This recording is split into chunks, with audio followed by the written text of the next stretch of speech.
In the Shadow of the Valley by Maggot Moshpit, Chapter 25.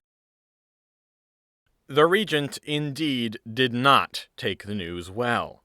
Fortunately for the messenger, his shoulder was too bad for any throwing of objects or slashing of claws.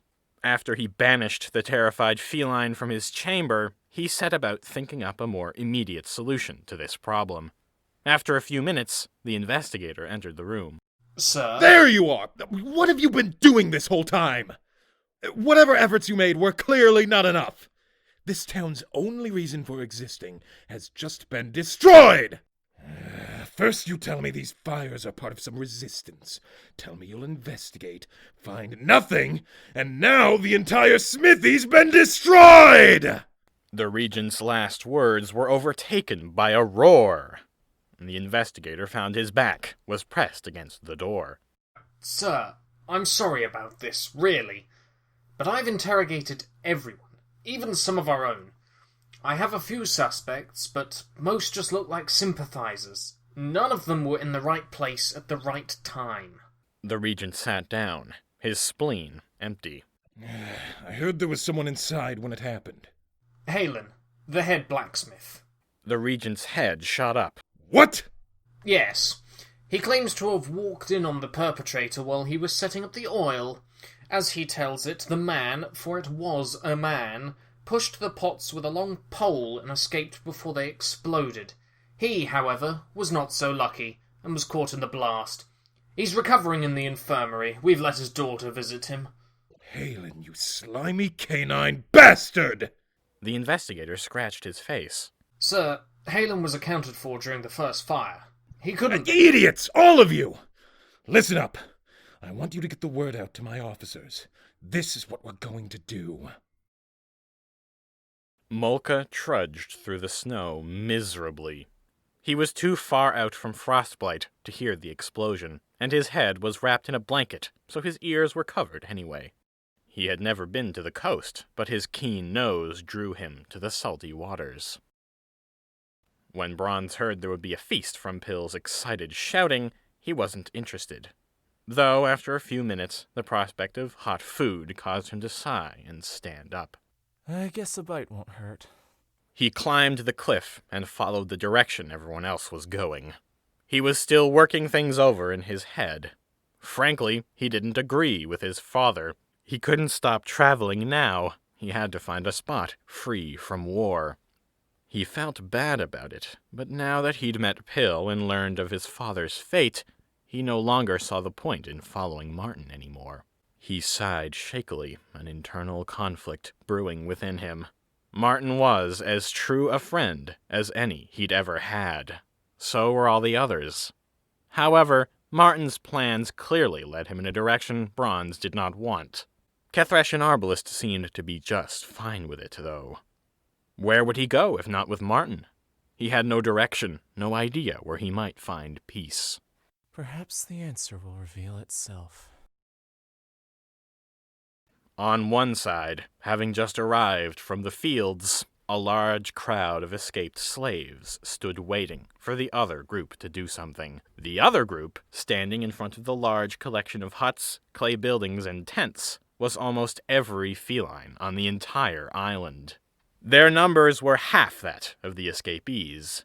No one said more than 2 words, as the tense air suppressed any movement. The elder walked between them, looking first at the baffled and confused faces of his people, then to the wary and nervous faces of the ex-slaves. Who's hungry? Some seconds passed before little Yez yelled from the crowd. I am! Plenty of other felines took up the shout, and some of the canines and mustelids did too. Elder Laurel turned to them, putting on his warmest smile. You friends are of course welcome. The island is a bounty to our larders, and we have plenty of food to go around. He sniffed the air. Of course, on such short notice, we've only been able to cook up a large pot of larvae soup. He gestured to a nearby rock formation. Long stones lay overgrown with creeping plants and snow. They might have been a stone building once, but the creators were long gone. They made for great seating, though, Sit, one and all. Food will be out shortly. Kethresh had never seen a situation like that diffused quicker. Arbalest was nearby, and she waved him over. That was impressive, eh? I suppose. Never underestimate the power of larva soup.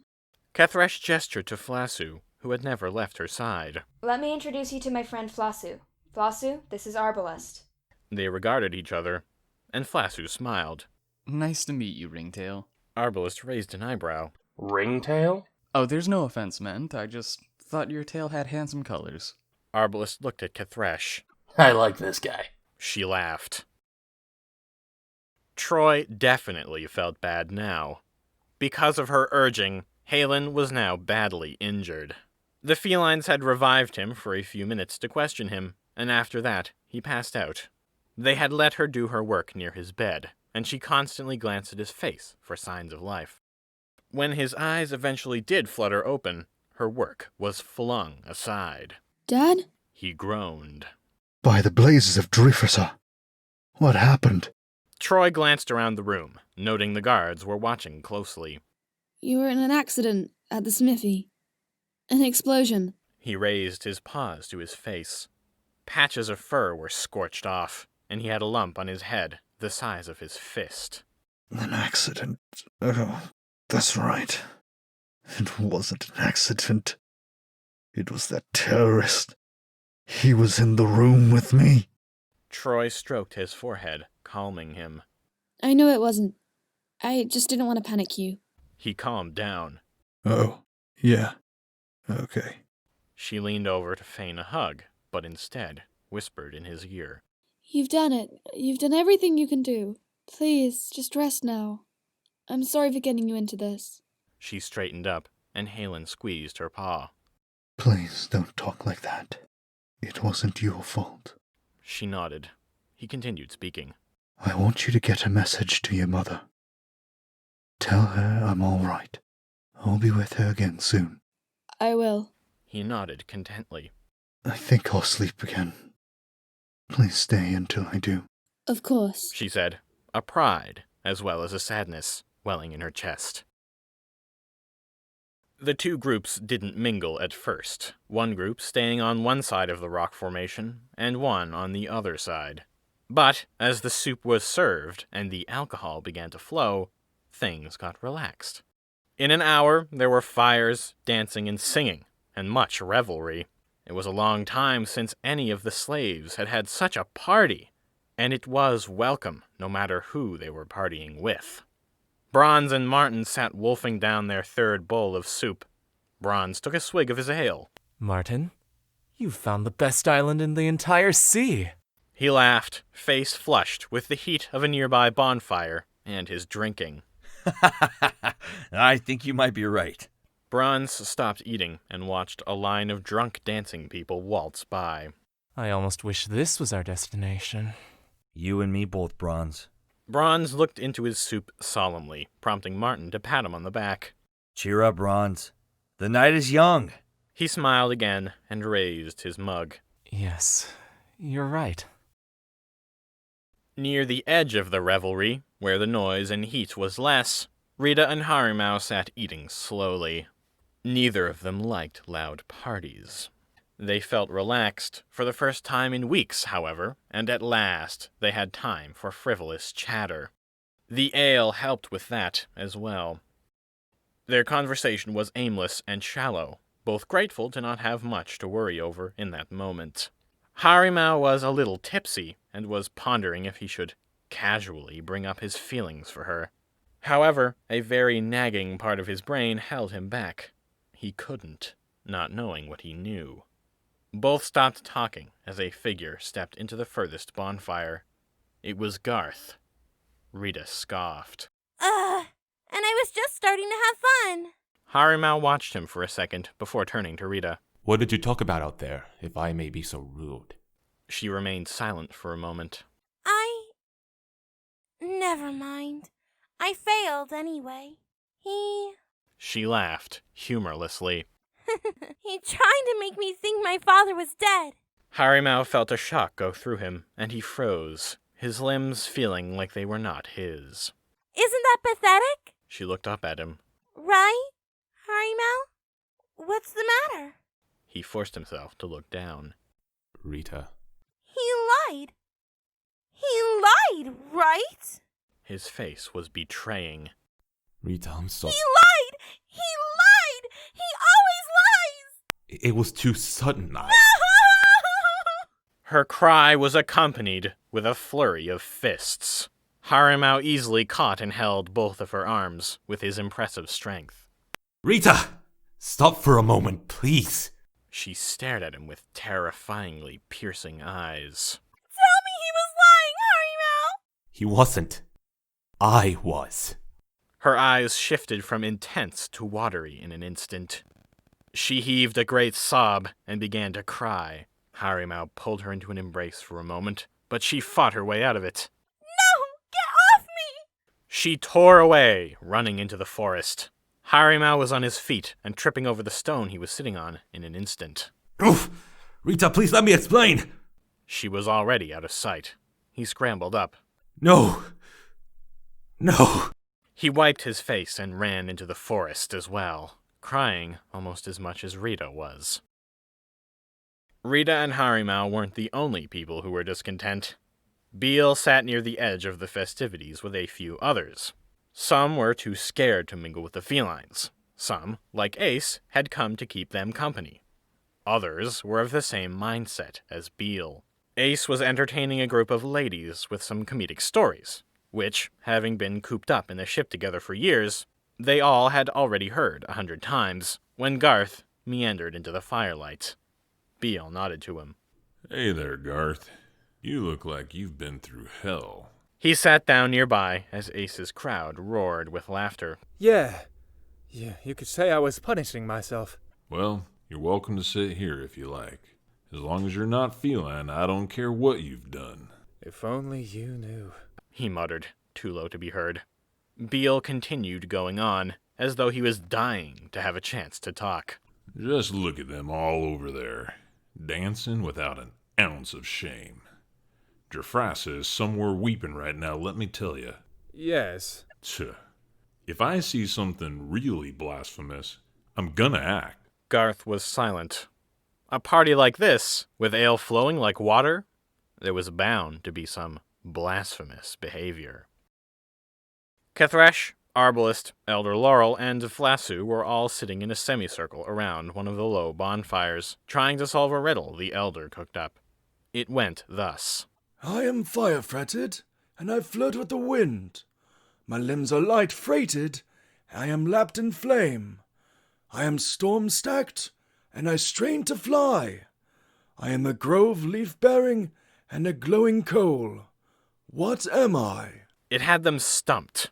Kethresh sat thinking hard, while Arbalest and Flassu threw out answers willy-nilly and argued playfully. Arbalest, you mustn't have a brain if you think the answer is grass.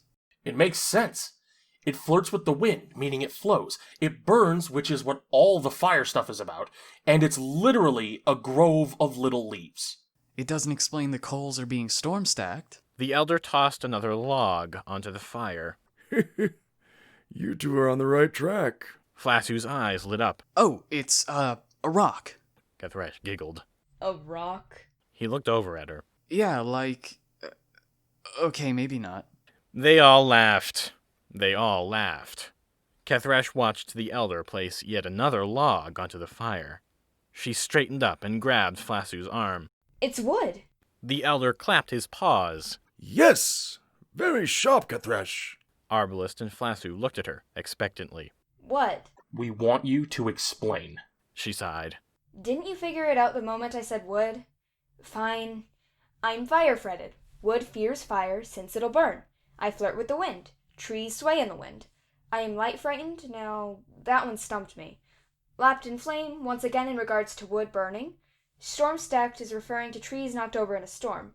I struggle to fly, wood is heavy. Leaf-bearing is obvious, and when you finish burning wood, it leaves behind coals.